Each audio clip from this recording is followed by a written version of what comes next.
Sanibonani, asiqhubekeke namhlanje sifunda nge-natural law, umthetho wendalo.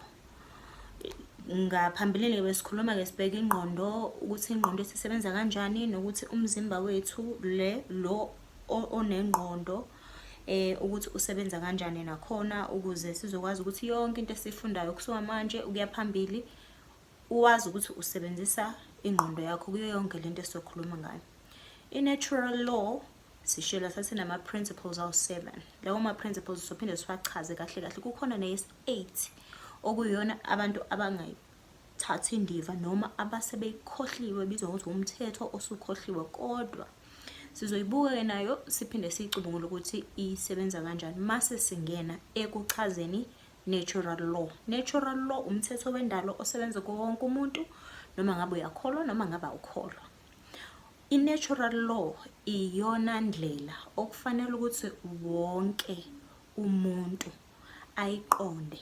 Fanele ukuthi mawukhuluma nge-natural law kufane nokuthi mawubuke esibhakabhakeni ubuze ukuthi yini le mawubona amafu umuntu akutshela ukuthi amafu le. Fanele igcine iyi-common sense ukuze sizokwazi ukuthi sishintshe indlela umhlaba wethu ongakhona. Mawukuthi mhlambe comprehend noma mhlamba awuthola ukuthi ngisho ukuthini mangikhuluma ngalokho, sazofika isikhathi sakho sokuthi uqonde ukuthi ngikhuluma ngani. Ekugcineni sifuna ukuthi sikhululeke kuyo yonke lento eyenziwayo, kuyo yonke lento eyenzakalayo la emhlabeni. Uma kuwukuthi wena mhlambe lesi sihloko asikuthinti noma mhlambe akuyona into obona ukuthi ungayilalela, ukhulekile ukuthi ungadlula abantu okuyibona sebekulungele noma asebe ready ukuzwa le message bazoyizwa, bayilalele futhi bayilandele. Uma ubukade ungazange uzobe khona ngaphambilini noma wazi ukuthi siqalephi, uchaza nje i-introduction, ungabuyela ivideo engaphambilini, ngizocela ukuthi siqhubekeke. Kubalulekile ukuthi ukuze understand noma uqonde umthetho wendalo. Umthetho wendalo unezinto eziningi, cause and effects, polarity, vibration, ngisazoyichaza lezo.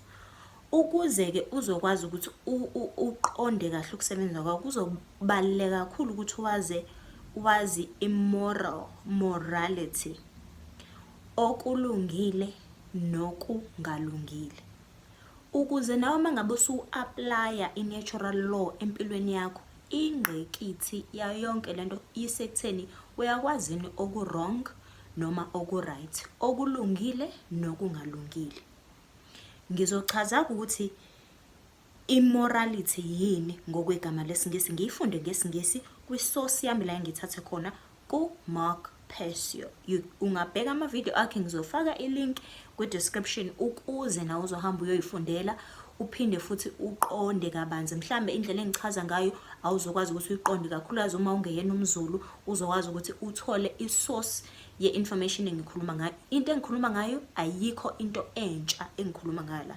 Nayo uMark Persio uyasho ukuthi izinto akakhuluma ngazo akuzona izinto ezintsha, ukuthi yonke lolu lwazi lufihlwe ngenhloso. Igama lakhona ke elibizwa ukuthi i-occult knowledge. Vula indlebe zakho uma ngabe ngibiza amagama athize, occult knowledge.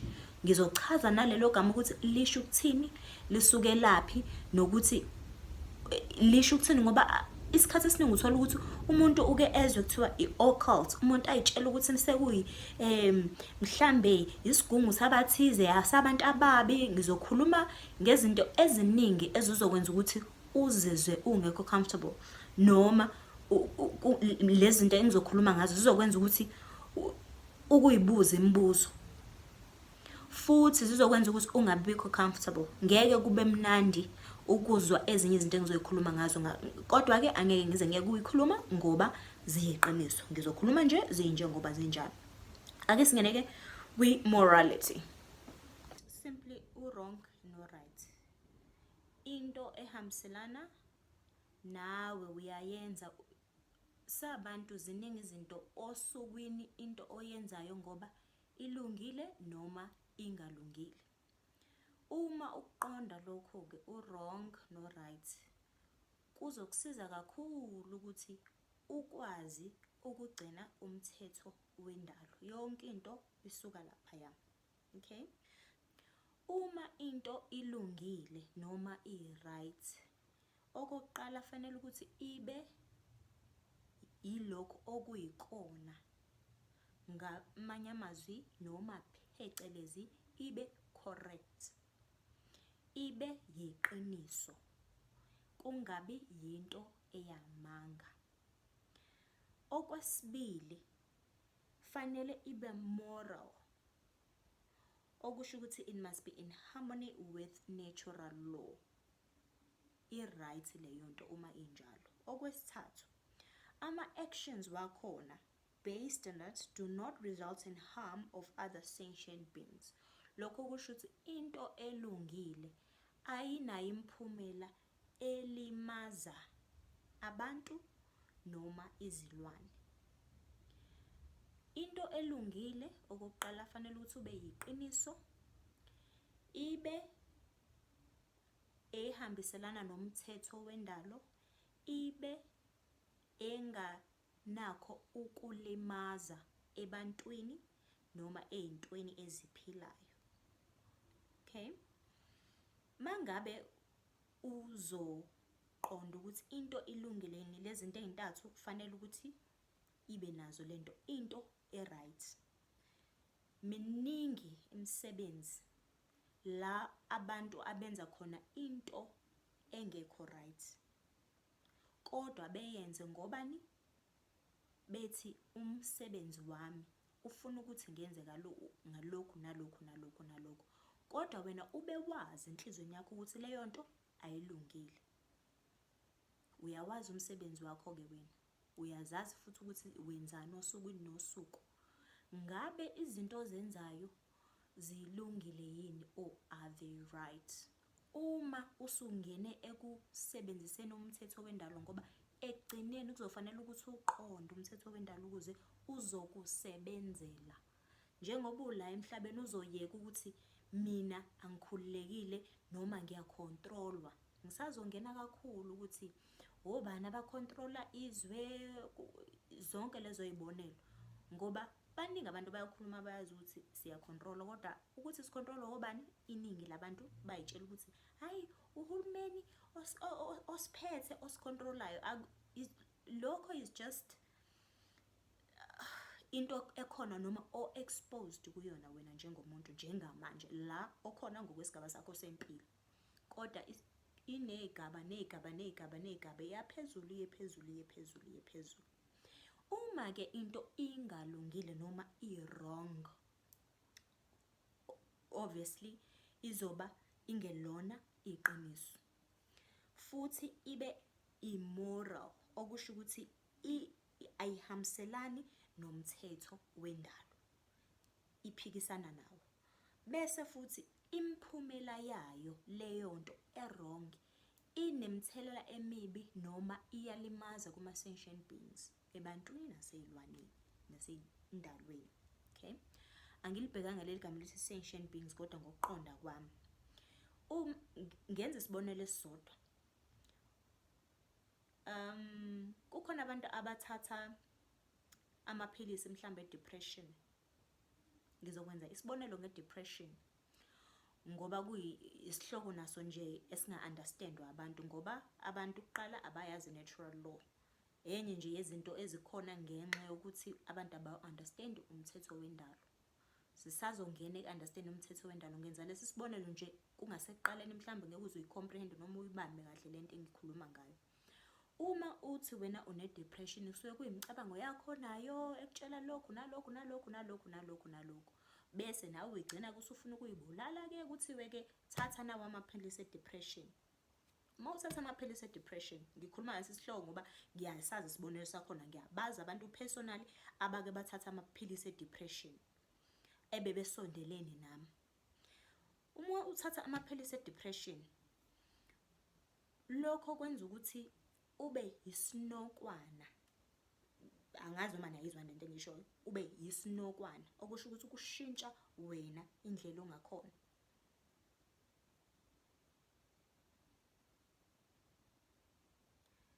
ngokubheka nje enye yalezi zinto engiyibalile ukuthi into uma i-wrong noma i-right, obviously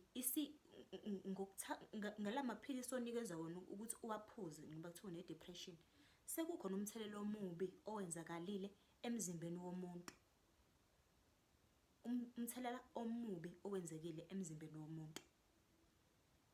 Abantu abathatha ama-ARVs kuthiwa umuntu uzoba ne-liver failure, nawo wonke lawa ama-complications abizwa ngama-side effects.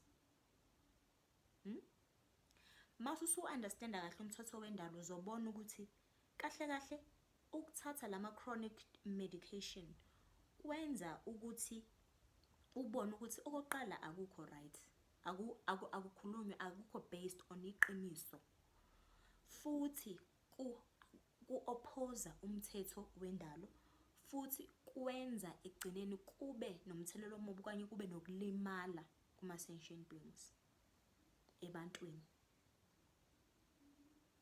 Ngiyathemba ukuthi kuyacaca.